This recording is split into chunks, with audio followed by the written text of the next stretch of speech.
Hello, everybody, and welcome back to the Jersey Comic Krew, your favorite comic book podcast on all things comic book, pop culture, movies, TV show, you name it, we talk about it. As always, I'm Rob Moran, and with me is the great Chris Heller. And we got a great show for you. We do want to warn you that some of these things may or may not have spoilers. Pay attention to the description down below, or if you're listening, you'll see it right there, because when you click play, you're going to see the description. I hope so. And Read, people. Yeah, make sure you don't get spoiled or anything. But we're going to jump right into things today, Chris. Yes. We're going to talk about news. We're going to talk about the news and updates you want to hear. So in the comic book world, this happened a little while ago, and it's definitely upsetting for me and Chris. So Kean Morgan, am I saying that right? Kia Morgan. Kia Morgan, thank you, has been officially charged with elder abuse against his managee, Stanley. So Stanley's manager, Kia Morgan, has been charged. Yes. This is stuff that we've been talking about for a while, the elder abuse with Stan.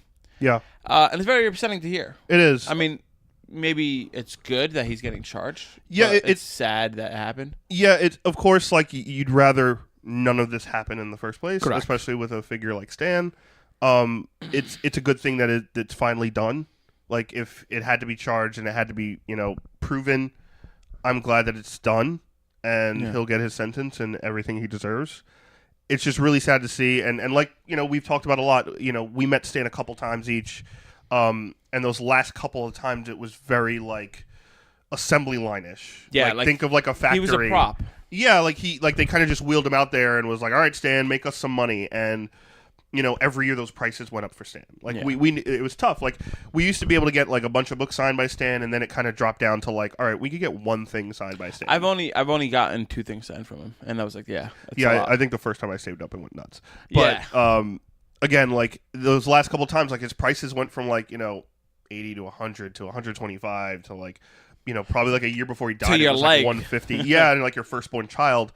But it wasn't really Stan. Poor little Billy. Yeah, and like you'd go up to him and say hello, and like all these people would be saying these amazing, awesome things because it's Stan Lee. Of course. And he barely even kind of like mentioned anything or said anything back. It was very just like, oh, okay, hi. Like it was very. He didn't even have the time to do it. Exactly, and it was his lines got longer and longer, and the prices went higher, and you could tell he was kind of just being shoved out there. Yeah. To be like, all right, you need to make us money. Like we're gonna get this cash cow before it goes.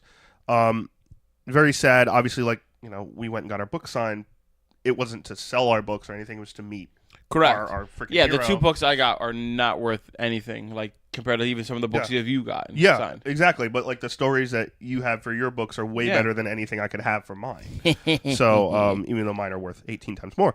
But, like... Okay, all right. Mr. High Roller over here. You know what? If you sell one, we could get a studio. If I sell one, we get more than that in the studio. Ooh. But yeah, it's tough to see, and it's one of those things that we kind of knew was coming, and we could tell based on what was happening in the timeline. But I'm just glad it's done, and it sucks, and hopefully Stan rests easy now.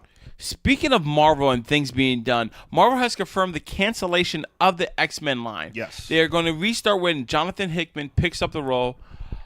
We know that there's going to be Powers of 10. Mm-hmm. House of X. And House of X. Thank you. Thank you. I was vamping. I was like, pause. Okay, go. See, this is how you know it's good teamwork, guys. So we just had recently the X-Men line for you avid comic book fans already know that they already restarted the line with Uncanny, with Uncanny, and they're doing all that, and now they're going to restart it again. Yeah. And by reading the Uncanny book, I understand why they could do that, because right now most of the X-Men are gone. Yes, and the X-Men that are remaining are kind of going through like their greatest hits. They're going through former villains. They're trying to, I guess, rebuild the name of the X-Men. It's not really clear why they're doing it. It makes sense. It makes some sense. Yeah, to me it makes sense. Like because one, like Matt Rosenberg is a really good writer. Yeah, I'm not taking anything away He's from doing that. Punisher. He's been doing X-Men for a while. He kind of restarted this whole thing. He did Phoenix Resurrection, but even he said, he posted on Twitter that like, hey, this was always the plan. Like we knew Hickman was going to come at this time. It wasn't announced publicly, but we knew we had to fill this gap until he came back and was Hickman. I think that's it makes perfect sense, because like during this whole arc is pretty much going to try to get them back. Yeah. And this whole time they're putting in stories and essentially filler until the new arc starts. And you can tell with this is a filler arc. It is, and you can tell with the type of stories it is. The one thing I do say, the one thing that does suck is that they're using the name Uncanny X-Men as a filler, and that to me is the name, like X-Men, Uncanny X-Men is the flagship name. Well, to be fair, as a business, and most people don't know that, they're going to plan a restart. Yeah. And they already restart. They have to restart with something big so people jump on. If they're going to be like, oh, this is X-Men Rainbow, just until Jonathan Hickman comes, nobody's going to pick up the book. Yeah, 100%. And now people are picking up the book. I understand, and we don't know, like, after Powers of 10 and House of X finish, it could go back to Uncanny, and that's what Hickman does. I kind of like the House of X as a comic book title. I mean, it'll for be the for X-Men? the miniseries. I don't know if it's going to continue. I know. I'm just saying as a whole. Yeah. I like the whole idea of House of X because they're like a family. Yeah, totally. So I'm down if they keep that. Yeah, but I I'm like Powers of 10 because everybody reads it as Powers of X. Everyone reads it Powers we all of X. feel dumb. Exactly. Like, I'm like, they did that on purpose. They definitely were like, did. haha, X? No, 10, you uncultured swine. You uncultured swines. But yeah, I am excited for Hickman coming back to Marvel because great writer. To me, one of the best to ever do it with his Fantastic Four run, Shield run. Obviously, his Avengers run is like bar none. So I cannot wait to see what he does with the X-Men. Yeah, safe to say that we're both on board for the new X-Men run. I know we're in comic book news, and so far it's like two, semi-sour stories. I got another sour story, but it's about a great writer. Okay. So Tom King is going to end his Batman run early. Yes. Not his decision, so DC is going to end his run short at 85. Yep. He was supposed to write into 100. Tom King is the current writer for Batman, if those of you who don't know. Fantastic writer of Mr. Miracle and other great books. Mr. Miracle and Vision are really good. Yes, fantastic. I highly recommend both of those books. Even his Batman arc, his Batman run takes a different, unique approach. Yeah, and you have to after Snyder and Capullo kind of raise that bar. They had more of like a bombastic Batman adventure. Yep. This is more of an introspective look at him. Did I use that word right? I think I did. Yeah, it's a very introspective look on Batman and Bruce Wayne as well, and way more personal with the failed marriage to Catwoman. Correct. His kind of relationships with everyone else in his life, and how he also is his mindset when he goes out and does what he does. So Tom King is a really good writer. His Batman run, I think, has been very split with fans. So, especially with this most recent arc, the Nightmare arc, it's pretty much he's been asleep, and we see different nightmares of him.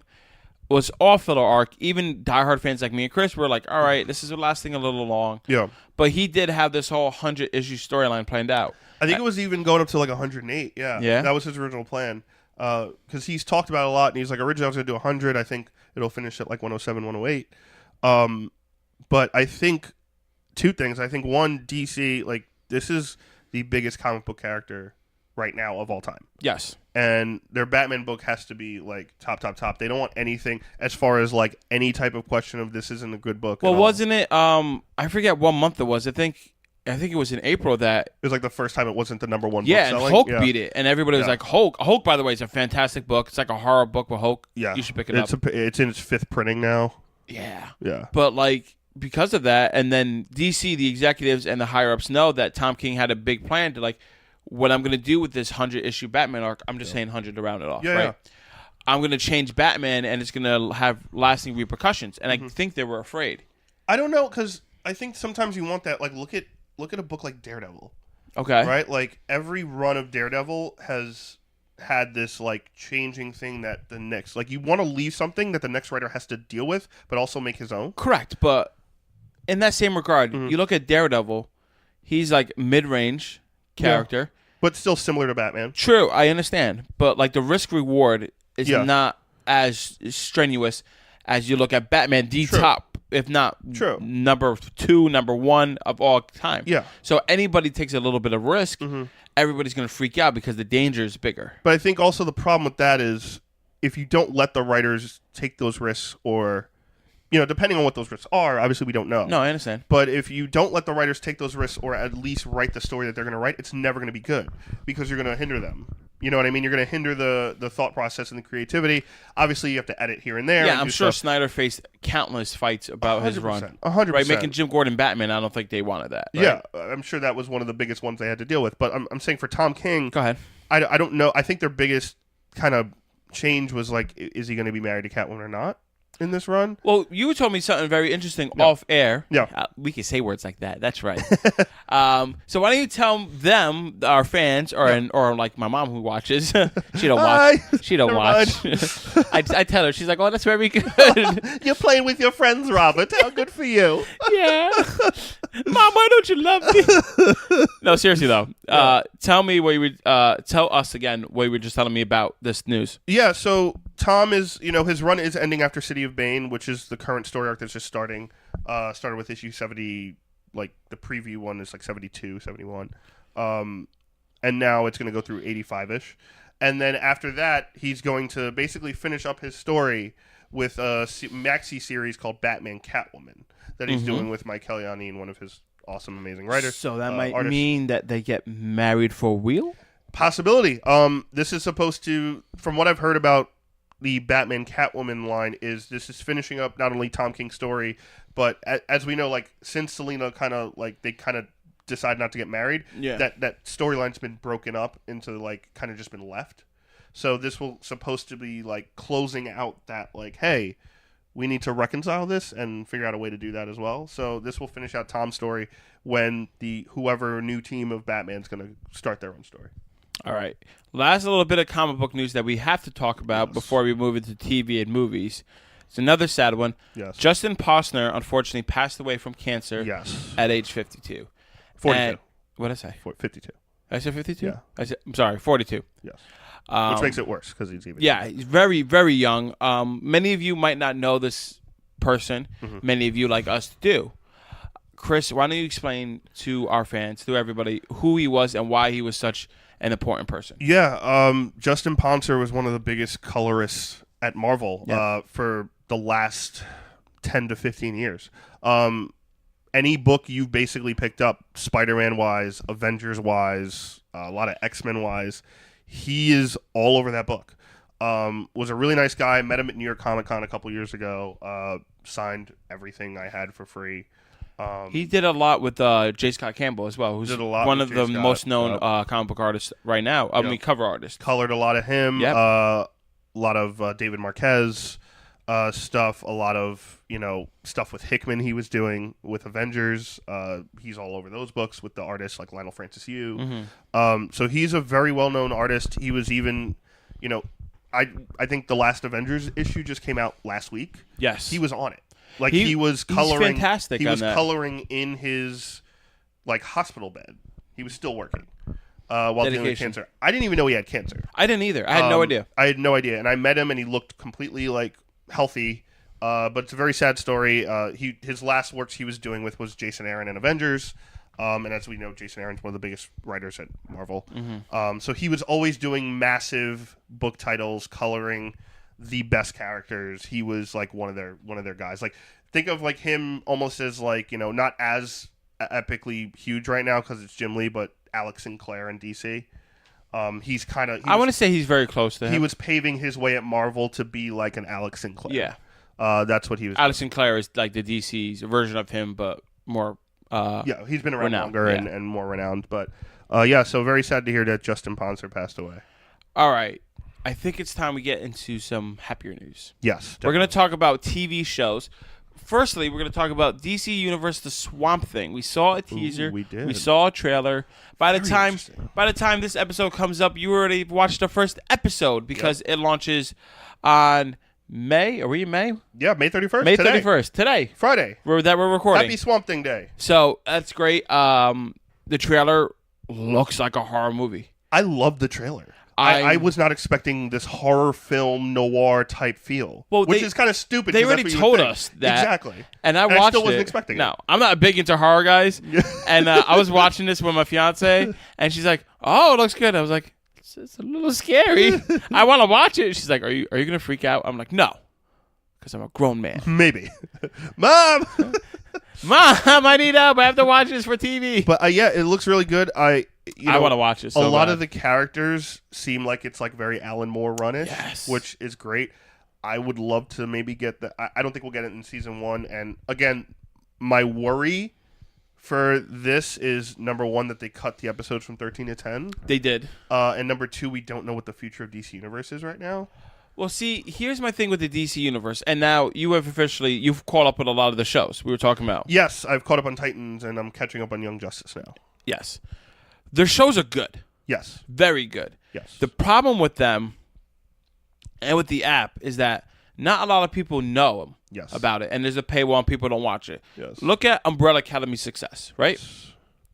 I have people who don't really watch this stuff or are as into it. Mm-hmm. Because it was on Netflix, they watched it and they loved it. Of course. And I'm like, all right, if I put Doom Patrol on Netflix, the whole world is going crazy. People love this show already. And apparently Doom Patrol, I haven't caught up to Doom Patrol yet, but apparently it's like the greatest DC show they've had so far. It's I think the only TV show of superhero genre that rivals it is Daredevil. Wow, that good? Yeah. Wow. But it's definitely two different sides of the coin. Okay. Daredevil was more dark noir. This is more campy, fun. Mm-hmm. Like this is like think of Legends of Tomorrow at the best it could be. But like on HBO. Yeah. Yeah. Yeah. Oh, it's great. Yeah, no, I can't wait to start watching Doom Patrol too. And like we've been talking about this too, the issue is it's not accessible everywhere, right? Yes. Like they made the app and we're like, we're only allowing you to watch it on like your laptop, phone, tablet, and like not even Apple TV, not even like smart TV apps. Like it's not, you can't access it everywhere, and you've just limited your market by more than half. Let me ask you a question, Chris. Yes. The solution yes. to the DC Universe app, aside from improving the app, is it partnering with its parent company WB and creating a WB streaming app 100%. like Disney? 100%. Is it taking that content and also distributing it on Netflix after a while? So that way they get, that revenue. People see it. They still make money because people watch it. But the kids' word, and if they want to watch it right away, they get that streaming app. What do you think is the best? Is WB strong enough to do it with them? I think WB used to be. I think in the 90s, back when Warner Brothers had like Animaniacs, Pinky and the Brain, Looney Tunes was everywhere, all the animated superhero stuff that they were doing with DC. In the early 90s, Kids WB, when they had even Pokemon, they had Yu-Gi-Oh!, they had like anime stuff as well. It was a conglomerate of cartoon world for kids, and it had their specific shows on Warner Brothers, like Hercules Xena. That was the peak, when Disney was still just doing Disney cartoons and Disney movies and princess stuff. Is CW part of WB? Yes. So you could put the Arrowverse there. I agree. I think and all of its other stuff. Riverdale. I think what they need to do is create, like, which they should have done in the beginning, is take that Disney mentality of like saying, hey, we need everything on here. This can't just be DC stuff. I like that they have comic books on Yeah, I was about to say, I see the allure of having a DC only thing, right? I definitely see it. Like if all the CW shows were just on that. Yeah. Or like it was both. Like as soon as they air there, you could get them on the app. Totally. Maybe it needs to connect more with the CW part of it. I mean, and that awkward teen stuff. At the same time, as much as they need to do that, CW isn't going to be as popular as like Disney XD, even, or Disney Channel, or two different audiences though. Agreed, but CW is a very tiny niche, and Disney has all those niches. Disney is a company together. Yeah. Okay. I think I think if they were to do a Warner Brothers app, and AT&T now owns that. Yes. You need to throw in Looney Tunes. You need to throw in Animaniacs. Put a lot of those old shows back. You still keep comics there? Yes. Okay. And you keep the comics there because that's what your differential your own factor? differential thing is. Yeah. But you have everything DC possible. Okay. Everything. And you have everything Looney Tunes and Warner Brothers. You put Space Jam on there. You put, older movies that people are going to want to go see and watch. And you start making new stuff. Maybe bring Animaniacs back. Maybe bring Pinky and the Brain back. New Looney Tune episodes in certain ways. They're still making new Looney Tunes. Like, I don't know the connection they have with Hanna-Barbera and those major characters. They're part of that. Right? So, I would put those there. They're getting ready to do an animated movie verse. Hanna-Barbera. So that stuff I would jump on right now and say, we need to add this to our app if we want this to succeed. Suck up as much property as you can that you have. So if they want to keep the DC universe, I think the smaller transition would be all right, let's include the WB Looney Tunes. Let's include the Hanna-Barbera. Yes. And get the younger kids into this because everybody who is our age and teenager and up are really liking the content, the live action content they're 100%. putting out. And just, how accessible it is. Like you said, you have to fix that problem. And then you get the kids side of it. It might work. I mean, I don't know. I'll tell you exactly what they need to make this as popular as Disney. with everything I said. All you have to add is something Harry Potter. Oh. Because Warner Brothers has the rights to Harry Potter. You add all the movies. Here we go. And you create your own Harry Potter show that doesn't have to do with Harry, but in that universe. If there's a Harry Potter TV show, that's all you need. The game is over. That's all you need. They win. That's it. So you add Harry Potter, you add all the movies. We don't know if that Cursed Child 8th movie will be possible yet. If they decide to make it, and that goes straight there. But you need a live action Harry Potter something for this Warner Brothers. It could be after the Harry Potter universe. Of course, it could be his kid. It could be before. It could be all about Dumbledore growing up. It could be whatever the hell you want it to do. You win, sir. Voldemort growing up as a TV show. You make it an evil show about Tom Riddle. You call it Tom Riddle, and it's him at Hogwarts all those years. How he becomes corrupt. Exactly. And then it ends with him becoming the villain. It's almost like a Darth Vader Anakin story, but it's Harry Potter. Oh, my God. That's WB. what you need. As for your WB property. All right. WB, call us. We got you. We'll help you. Pay me. I'll act to be a wizard. Woo. I'd be a teacher. I'd be a bomb. I'd be like Hagrid. I'd be Hagrid before he got giant. They'd be like, well, "What is wrong with you?" I got the little dog. Here's your drink. I would love to be Hagrid. But like again, I can be Hagrid's brother. You could do something like that, and Warner Brothers has an immense movie lineup. You could throw old movies on there, real movies that have been out forever. Movies that people love. You could have all these different genres, and then you throw your Looney Tunes, your Hanna-Barbera, and throw in Harry Potter. I think you're good. All right. We need to move on, guys. We got to talk about the Disney side of things. So on the Disney Plus app, we know that in the Bucky and Falcon show, we're going to get two characters from the MCU that you all know very well. Mm-hmm. We're going to get Sharon Carter, Emily Van Camp, and then we're going to get, I'm not even going to try to pronounce that name. Daniel Bruhl. Thank you. Baron Zemo. We're going to get Baron Zemo and Sharon Carter are going to make their appearances in the show. We don't know exactly to what extent, from my understanding. But the fact that we're getting more of the MCU flavor into this, and we're going to see more of Baron Zemo, because I felt he was shortchanged in that movie. I don't know if he was shortchanged. I feel like he didn't wear the mask, Chris. No, he didn't, because he wasn't really Baron Zemo yet. He might become Baron Zemo here. I think this is where we get the purple sock, as they say. And then Baron Zemo becomes the new Captain America's villain. Yeah, I guess that they could do that. If this is probably going to be a sequel to whatever happened in Endgame. And this is probably going to be after Endgame. So they might even change the title. It might not be Falcon Winter Soldier. It might be Cap Winter Soldier. Cap and Bucky? Yeah, or Cap and Bucky, or Falcon Cap and Winter Soldier, whatever they want to call them. Two dudes in a shield? Two dudes in a shield with guns. Wing shield man. But, you're adding Sharon Carter, which is an interesting take. Hopefully they explain a little bit of how her, lineage is. If she's, Steve Rogers' niece now, or still not connected because it's two different Steves, whatever the case may be. And I think the big one is obviously Baron Zemo. We want to see him become the villain that we know he is. Real Baron Zemo. So, I'm excited. I mean, anything Disney Plus right now sounds amazing. Because we're getting MCU, we're getting Star Wars. Mandalorian looks freaking nuts. I'm excited. I already got my money in Of course. It's already done. So, WB, where's my Harry Potter show? That's all I'm saying. Moving on, guys. We have the movie news. We know you've been waiting for this.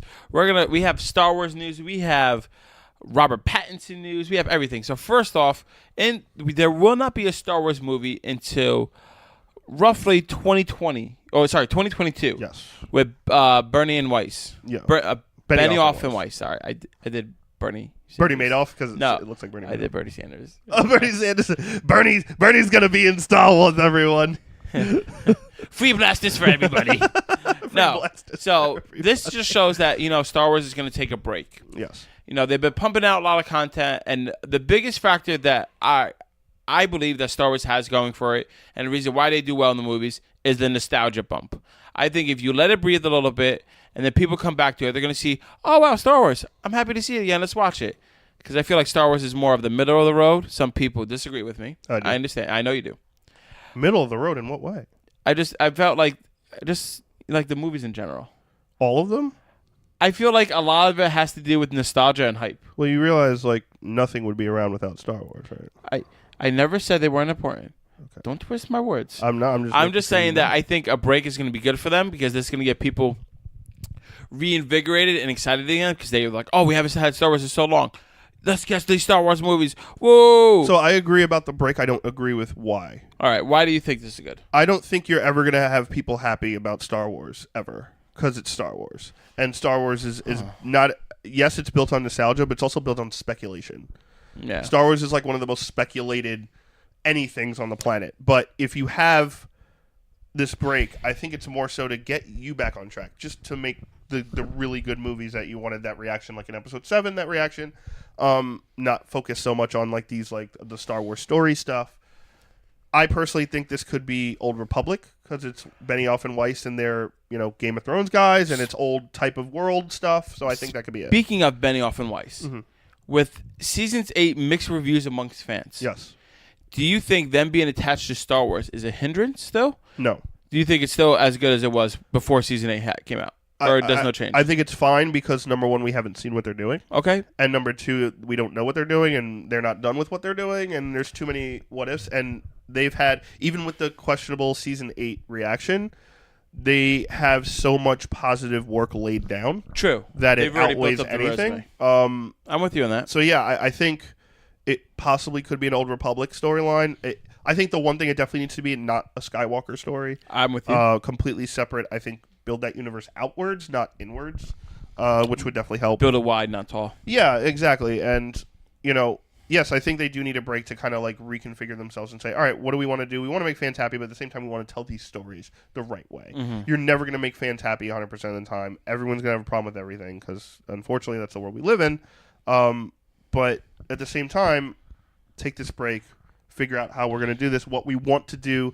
Not just, and this break isn't just for these movies, it's going forward, right? Like, correct. Like, they're focused on Mandalorian on the TV show. This is the first time we're ever getting a Star Wars live action show. Star Wars is not going away. No. You know what I mean? Mandalorian, Clone Wars is going to finish up. Video games are coming out, Jedi Order, the VR Darth Vader game, which looks terrifying, and stuff like that. So it's not going away. I just think for the movie side of it, let's reconfigure.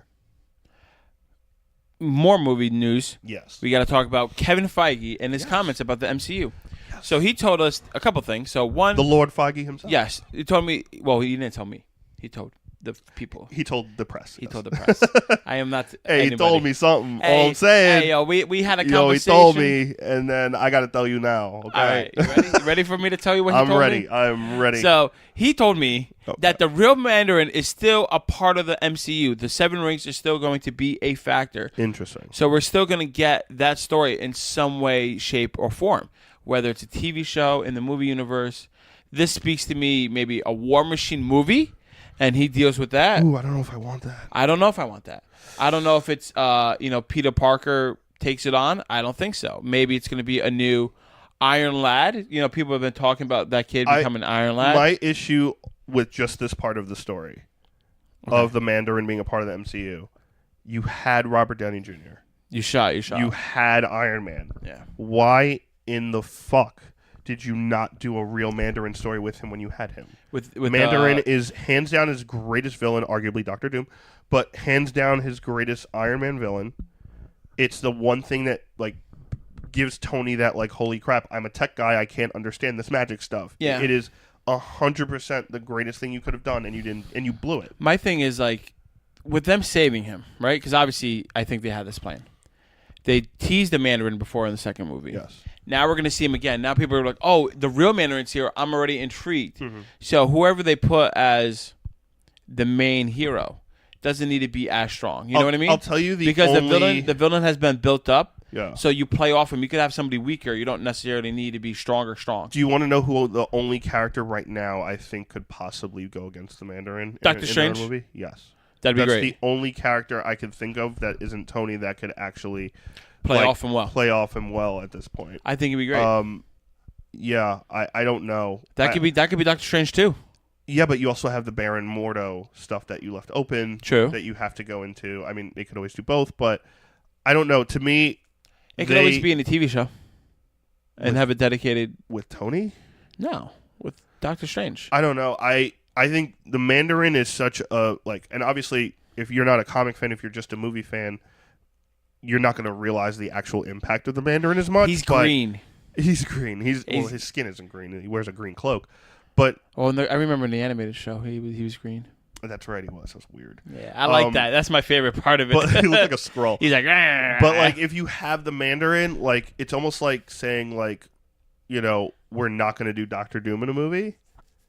Not on that level. But we're just going to save him for not the Fantastic Four. You know what I mean? Like No. it is that big. Like Mandarin. Doctor Doom is way bigger than Mandarin. I know. I just said that. Okay. I'm saying it's the correlation of like Okay. you need Iron Man with Mandarin the way you need Fantastic Four with Doctor Doom. I see what you're saying. So like in that aspect, I honestly do not know what they're thinking. Again, it's Feige. He hasn't let us down yet. We honestly don't know what's going to happen. Mm-hmm. Again, it's also comic books. Like these are comic book movies. You never know. Could they get the aspect where they bring people back to life? Sure. Of course, because that's what comic books and do. they all look the different time. because when you bring somebody back with magic, they're not 100% the same. Exactly. So we get a new character. Sure, they're gonna do it. Maybe. No. I don't know, but you had Robert Downey Jr. I would have thrown the Mandarin. Hey, Chris. Yes. He also told me some other stuff. Oh, what else did he tell you? Yo, he told me that Mysterio No way. is not a one-and-done villain. Really? Yeah, he's gonna be around more. I'm actually very happy about that. You know what else he told me? What? Well, I'm gonna keep this on the low. You ready? He told me that he's planning a Sinister Six movie. That's what you think? No, he told me. Wait, that was confirmed? No. I was about to say. I'm like, No, he told me in our conversation. No, in your private conversation when you Yeah, were playing poker. yeah, with Stan. Okay. This was like 3 years ago. Okay. Yeah. All right. You talked about it. You don't think he planned that far ahead? No, he calling has. my friend Kevin a liar? He's planned it till like at least 2027, and now with all the X-Men stuff. So I do think it's going to be a Sinister Six movie. They have been planting the seeds for a while. Sony has been too. Correct. And we know Sony. That's a good point because Sony originally had plans to do Venom with the Amazing Spider-Man that was Andrew Garfield. Yeah. And then do a Sinister Six movie by itself and kind of weave that into it. And I know Sony still has partial contract over Spider-Man. Yeah. We also know that they really want Venom in the Spider-Man movie, the next one. That's what I was after talking Far about. From Home. The third one. And people want Deadpool, and I'm like, I don't know who they want. I don't want either. I don't want Deadpool. I want him in the Avengers movie. I don't want either. I want it to be New Master 69. I want Deadpool to be by himself in his own world that doesn't mess with my MCU. You don't want him in the MCU. I want him in the MCU X-Men. Okay. I don't want him in the Avengers. Okay. Unless they do like Uncanny Avengers and they mix it up and do all that stuff. I get it. But I think Deadpool's so uniquely his own, it doesn't mesh with the PG-13-ness of They could Avengers. fight him, and he'd be like initially a villain. Maybe. But I don't know. I don't think it needs to mix. I think he's doing his own thing. That's fine. But I think as far as Mysterio not being a one-and-done villain, that's amazing. Mysterio's, again, as I keep saying, one of my favorite Spider-Man villains. And someone who kind of in the comics always comes back with something bigger, like Old Man Logan, stuff like that. So I think this would be awesome to do, possibly Sinister Six for Spider-Man once he's like grows up a little bit, gets through this next arc, and see what happens next. That's what I'm thinking. So, Chris, Yes. speaking of more Marvel plannings, Yes. Marvel has posted dates for the next 3 years of the MCU films. Yes. Left them blank. Mm-hmm. So we have a little project for you. So yes, I of course had to speculate and fill stuff out. I'm ready. Did like the Charlie Day wall, like in It's Always Sunny. All right, so 2020 they're slowing down, which is probably good because you have to For like a year, they're slowing down. Yeah, which is good because you kind of after Endgame, it's like all right, what next? And we don't want to kind of throw ourselves into this new thing. But the dates for 2020 are May 1st, 2020, and November 6th, 2020. All right. So what do you? Let me see your paper. No. Oh, This is gonna that's be fun. the answers. Exactly, All right. that's the answers. So, give me the 2 dates again. May 1st, 2020, and November 6th, 2020. Doctor Strange 2? No. I think it's too early. Really? I think the first one is going to be the Black Widow movie because that already started production. Okay, yeah. And that seems like something they're going to throw out in May maybe. Okay. Because it's a character we know still and people will kind of want answers about that. And then I think the November one, which is also almost done with the pre-production, is going to be Eternals. Yes. That makes sense. I'm like that. So they do like one movie that gives us a similar character next year to kind of hang us on for what we've had, and then they throw the big new team out there. Which does the cosmic event, and then like one is down very local centric. Exactly, but it's Black also Widow. new IP that they could throw out there. True, and then Eternals is big, bombastic, and all that. Okay, I'm with you on that. And November usually has like that Thor movie, big type of like Guardian something. Yeah. All right, so 2021, they have a February 12th, 2021. Black Panther. Black Panther 2, 100%. That's what it is. It's also Black History Month. It goes with it. It's Black Panther. May 7th, 2021, and November 5th, 2021. So again, we have a May and a November, but they added a February. I think February 12th is 100% Black Panther. I think November, would that be the Shang-Chi movie? I did write Shang-Chi there. For November? Yes. And May is Doctor Strange. Yes. There we go. I think you saw my paper. All right. No, I didn't. I think you saw it. No, I didn't. I think you totally No, saw I it. promised. No, yeah, but I think May would be Doctor Strange too. That makes a lot of sense. He's also one of the characters that's been around the longest who hasn't had a sequel yet. Yeah, it's been forever. So that would make sense to do. And then they've been talking about Shang-Chi. They started casting, but they haven't gone into pre-production yet. Shang-Chi's the martial artist. Yes. Right? So I think that'll be like the late new like IP character. Okay. For 2021. And then 2022, we have a February 18th, 2022, May 6th, 2022, and July 29th, 2022. So we have a May and a July. One of those is Guardians. Yes, I put Guardians as one of them. Give me the dates again. One's in February. February, May, July. May is Guardians. I have July as Guardians. You have July. You have it late. I have Guardians as the last late one. Summer. Guardians / as Guardians. Because of the fact that they meaning James Gunn has said he's going to do Suicide Squad before. Yes. And that's still like a yearish away. Okay. And usually it takes about 2 years for each movie. Okay. With editing, post-production, pre-production, and filming. So you think it's not going to finish until right around then? Because of a Suicide Squad. So I think once he's done with Suicide Squad, he's going to start on this. But again, it's going to take, by the time he starts on this, it'll be like late 2020. So that makes sense for 2022. All right. So for 2022, we have February left. And February and May. February is New Mutants. I think I don't know if that's ever coming out. This was my long shot one, Okay. possibly Captain Marvel 2 for February 2022. Captain Marvel was an early movie this year. What about Avengers? I don't think they're ready for that yet. You don't think they're going to be? I think they have to Avengers? start. I do, but they might do like Cap Civil War and have a bunch of characters in a certain movie. But I think they need to do. I don't know, man. I don't think they could focus on a team right now when we're like getting over what we just had. You know what I mean? I think certain characters have to build up. You got to put certain things. And then I have May 6th, 2022 being Spider-Man 3. Whatever that Spider-Man movie is going to be in another 2 years. I don't know, man. I think we have to have an Avengers. Why? I mean, I feel like we've had Avengers 1 was what year? 2012. Yes. Then how many years after was 2? 4? No, 2 years. 2 years. 2, 3 years. Well, it was 2012. It started in 2008. 2008. Okay. 4. That's 4 years. So you think it's going to be 4 years before they build it up? I don't think 4, but maybe at least 3. I mean, this is just they could add more movies. And again, this is speculation. Like I'm just writing stuff that to me feels correct, in the sense of like, okay, Spider-Man's gonna have to be built up as the new paper. Well, like Spider-Man's gonna have to be built up almost as like the new face, right? Yes. Like so, he's gonna have arguably a third movie. And plus, Sony's going to want as much as they could get out of it. We know Shang-Chi is going to be new. We know Eternals is going to be new. We know Black Panther is going to be new. All of this stuff is in the pipeline that we know of. One of these could be a character we have no idea is coming. True. You know, like, or 2 of these. We have no idea. They all could be. Yeah, but we know that, like, Black Widow is already in production. We know Eternals is already in pre-production. And we know that there is going to be a Black Panther 2, Doctor Strange 2, Shang-Chi, Guardians 3. Those are all confirmed as, like, happening. Maybe just plugging those into the dates. So, we'll see. We'll see. Moving on to the DC side of movie news. Yes. We have some interesting news. Tom King. Remember we talked about him earlier in the podcast? That's right. Tom King is back. He's going to co-write the New Gods movie. He never left, but with he is back. Ava DuVernay. Yep. Look at me. That was a hard one, and I got it. That was a hard one. I practiced at home. Yeah, it was like, DuVernay. I was like, let's Google. Tell me how to say it. DuVernay. Got it. Damn it, Alexa. So, what's just good about this? The New Gods are essentially DC's version of the Eternals. You know, they're.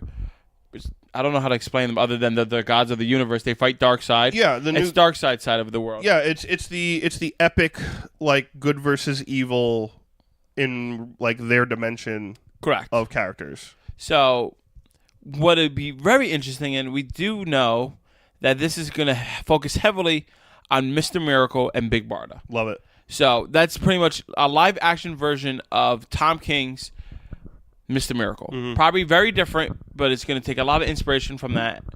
I'm very excited for this. I love him. I love his writing. Ava DuVernay, I know she's a great director. craftsman. Craftsman and director. Craftsman. I wanted to do Craftsman. I wanted to do a different word. Or Craftswoman. Craftswoman. Craftsperson. Crafting.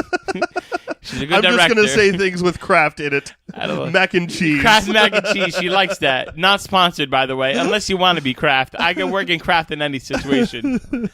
So they were honing their crafts so that we could make a great movie here. I hope so. Yeah. New Gods is tough. You're talking a lot of odd, like religious things that are thrown in. War heavily war, which everyone loves. Do we see Darkseid in this? He's to. Darkseid is. I don't want to spoil it because people see the movie. No, but like Darkseid is the king of Apocalypse and one of the biggest villains in the DC universe. And he has a very unique relationship with Mr. Miracle. Yes, and we're gonna see the Allfather of New Genesis. They're not lovers. Just yeah, just throw that out there. The Allfather of New Genesis. That's Hopefully also. we see Orion. I'm sure we will. Oh man, on there's his so like many space characters. scooter. Like there's amazing characters. Like Kirby really went nuts when he came to DC and did this stuff. This has to be a trilogy. You have to have one each year, just to understand the situation. Yeah, like it's a very dense story. It is. And there's like Rob said, there's a lot of characters that kind of. I think they have to focus just on their home life and just like, all right, now we have to go fight the war, come back and like deal with that. Or treat it as like lore and legend or something. But, ooh, I like that. Treat it as lore and almost legend, like a storybook, like exactly. the Asgardians and like Thor. maybe they're reading it to somebody. Yeah. And they're like, oh, this is what happened, and then we'll see those characters here and there. Like they could do it in exposition. Like, hey, Batman, let me read you a story about Apocalypse. Yeah, yeah, Apocalypse. So Darkseid was a bad man, and then he fought Orion, and then you know what I mean? Yeah, no, we'll see. I mean, but Tom King's attached to it. That's really cool because he just did the one. He won an Eisner for Mr. Miracle, which is like the Oscars of comic book writing. So, guys, one last thing we need to talk about before we go. We have to talk about DC's The Batman, directed by Matt Reeves. So we know that Robert Pattinson, as of right now, as we're recording, has officially been confirmed as Batman for the trilogy. Yep. And or yes, the movie. We don't know if it's a trilogy yet. I think it is a trilogy. Is it? Yeah. I know a lot of you are like the guy from Twilight. I've seen him in some of his smaller indie roles. I haven't watched all the movies. I've seen scenes. People have shown me scenes. And the guy can act. Yeah. And he definitely could do the brooding. I mean, he was a young guy. He did the Twilight. I understand. I'm actually looking forward to it. Yeah. I think he's going to be a good fit. I can't believe these words are coming out of my mouth. I agree with you in the sense of like I'm very curious to see what they're going to do. I'm very curious too because they want a younger Batman. Yes. They want a newish Batman, younger. Yes, Robert Pattinson. Like think of it this way. Like he did Twilight. We get it. That's a franchise where he really doesn't need to work again after. Yeah. Like he's got that franchise. He was in Harry Potter for a movie. He's done a lot. Cedric Diggory. He's done a lot of like noir type like badass movies that are smaller. Would he be my first thought or choice of just thinking of people? No. He could bulk up though. Yeah, like he was cut. Like he was younger, but he was cut. He could bulk up. Christian Bale was British. He's British. Oh, Batmans have to be British? Oh, Batmans are British, apparently. But I think, like, here's the thing. Like, people are going nuts online, obviously. Of course. We haven't seen anything. By the way, I can't judge someone based on, like, hey, I have not even seen a trailer yet, and this movie hasn't started. I'm so mad about this. I am very surprised that you're this accepting of it. I thought, because we didn't talk about it. We made sure. We have not talked about this. To not bring it up until then, we both were like, no, we want to see it. I thought he was going to be like, the fucking vampire guys. Look at this skinny little son of a gun. But here's the thing. Like people said that about Bale. True, and Heath Ledger. Yeah. Like, they were crucifying Heath Ledger cast as Joker. But here's the thing. Like, yes, he was the vampire guy. But here's the thing. Vampire, bat, there's a relation. He already knows. Not only that, like, he's done the kind of, like, brooding, internal... Like, I haven't watched Twilight at all, but like I may have. That's a yes. He has done the all of them internal like conflicty, brooding stuff. Like if he knows how to stare into the distance very well. Like exactly. If we're just taking that and like honestly dialing it up to 11, he could pull off Bruce Wayne. Like, see, well, here's the thing. I think he could pull off Batman. I think it's going to be hard for me to see him as Bruce Wayne. Yeah. Because I usually see him like you said, like the dark brooding type. I mean, like they make his hair darker. Yeah, I really haven't seen him too much as like that happy eccentric type. I haven't followed his movies as much as I should have. Neither have I. And I'm like, it's going to be hard for me to see him do the playboy billionaire philanthropist. I don't think that's going to be tough. I mean, he's not a bad looking kid, and he also like. Did you just say he was good looking? Yeah, he's not a bad looking kid. Like he looks like he could play it. No. Don't look at me like that. Yeah, and you haven't watched Twilight. Okay. No, I really haven't. Nah, it's fine. But like the first one was not bad. I could care less. But like he can look the part. He's older now. I think this is like again. Scruff. He's got scruff. He has the money. It's not like he needs the money. He has the money from these Twilight movies. He has all the money he needs. I think this is him saying like, "Hey, I'm an actor. This is what I like doing. Yeah. This role is going to make people stop thinking of me just as the Twilight kid, and make me not only a man in their eyes because like I'm not just a kid from like the Harry Potter and Twilight series, but like I can fucking do this and be a badass too. Yeah. So I don't think it's that big a deal. I think the second part of this story is way worse than Robert Pattinson being cast. So the second 100%. part of the story is a rumor, not confirmed. Yes. So keep that in mind. Have a grain of salt right next to you. The Penguin, Catwoman, and the Riddler will all be villains for the Batman movie. And this is the part I hate. Because there's so many? No, we've seen all these villains already. In Batman, we've seen them done. We've seen the Riddler done. We've seen Catwoman done to death. We've seen the Penguin. We've just got the Penguin in Gotham. We've gotten Danny DeVito. We don't need these. I'm good with... Hear me out. I see what you're saying. Because we've seen all these. All to death. We've seen them all, and there's a lot to do in one movie. I get that. The Penguin, I'm okay with, because many people did not watch Gotham. True. And definitely different take on it. The only other time we've seen him was with Danny DeVito's weird portrayal. Yes. Right? So I'm okay they modernize it. Take Penguin from Gotham, Danny DeVito, and make a hybrid. Cool. The Riddler kind of goes with the same thing, but Jim Carrey's performance hits you in the face so much, we don't necessarily need that. Yeah. I agree with you. I think we've seen Catwoman to death.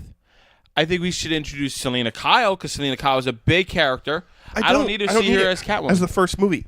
You don't need a reference or see her or anything. In the first movie, no. Okay. So Batman is, hands down, has the biggest rogues gallery of any comic book character. Arguably Spider-Man is the only one. Arguably Spider-Man, yeah. Batman's rogue gallery is so massive. Why, if you're doing this new take with this young Batman, that we've never seen a Batman this young, even when Michael Keaton was cast. Why not do a character, a villain we've never seen? Not only make it new, but don't make it familiar. Who would you pick? Remember, this is a darker noir, and it's young Batman. Penguin, I think, fits because like he could be the crime boss. I don't need Penguin's story to me isn't that great as far as a villain. All right. I'm just saying, I like Penguin as a character. I do too. I like him in the comics.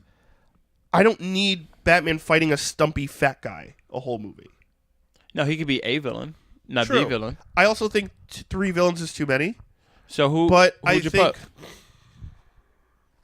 If we're going dark noir, depending on who it is, Mad Hatter. Okay. Man-Bat. I would want Man-Bat. And this one's been done before, but completely not the right way. Victor Freeze. You're talking a dark, emotional, amazing story. I would like Freeze. Where you're taking a young Batman who isn't fully Batman yet. Okay. And making him face intense moral decisions. Freeze is doing this because he's in the love of his wife.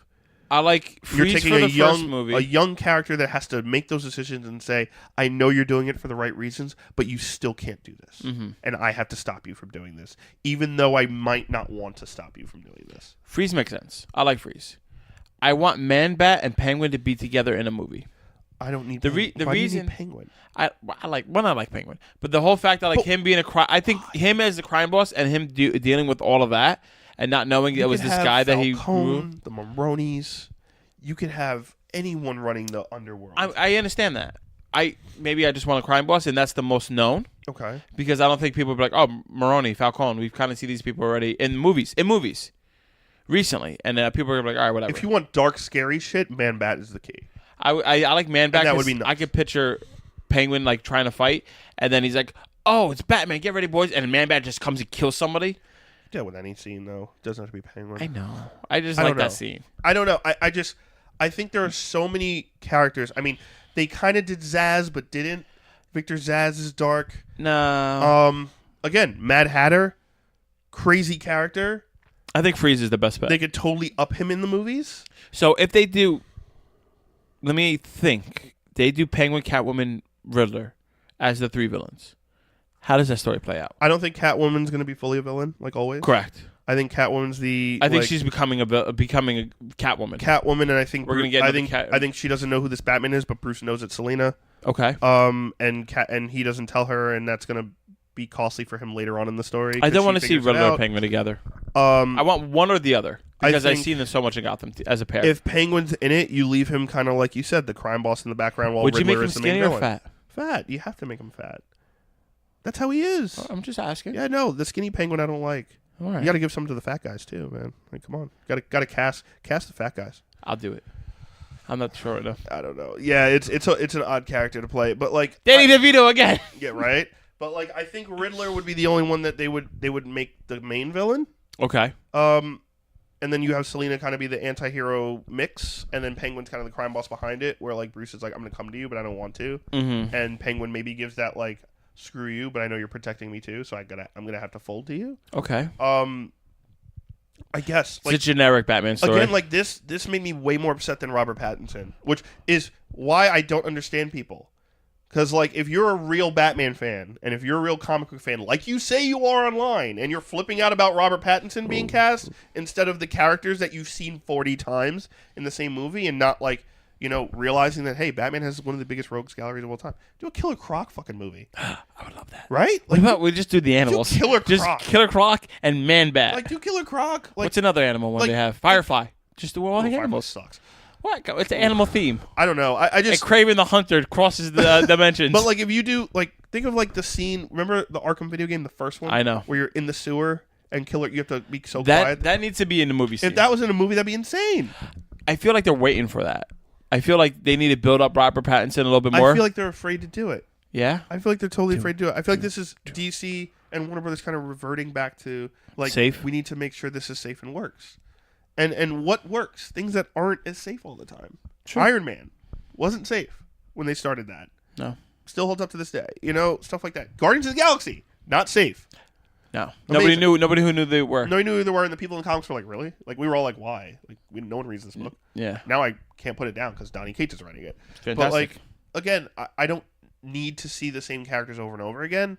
Catwoman brings that female foil to the table. Obviously, sure. Do Poison Ivy if you want to. Don't do Harley. No. Please don't do Harley. You could do Poison Ivy as a really good foil. The right way. Vicky Vale could be his foil. Maybe if she's in there. And we don't need to go into the villain route right away. You know what I mean? I mean, there's so many Batman villains, and off the top of my head, like Man-Bat's But here's really the thing: out. this is apparently not part of the main DCU. Yeah, supposedly. Yeah. Supposedly. Yeah. Who knows if that sticks? Who knows? And with that, guys, that wraps up this episode of the Jersey Comic Krew. Thank you so much for listening.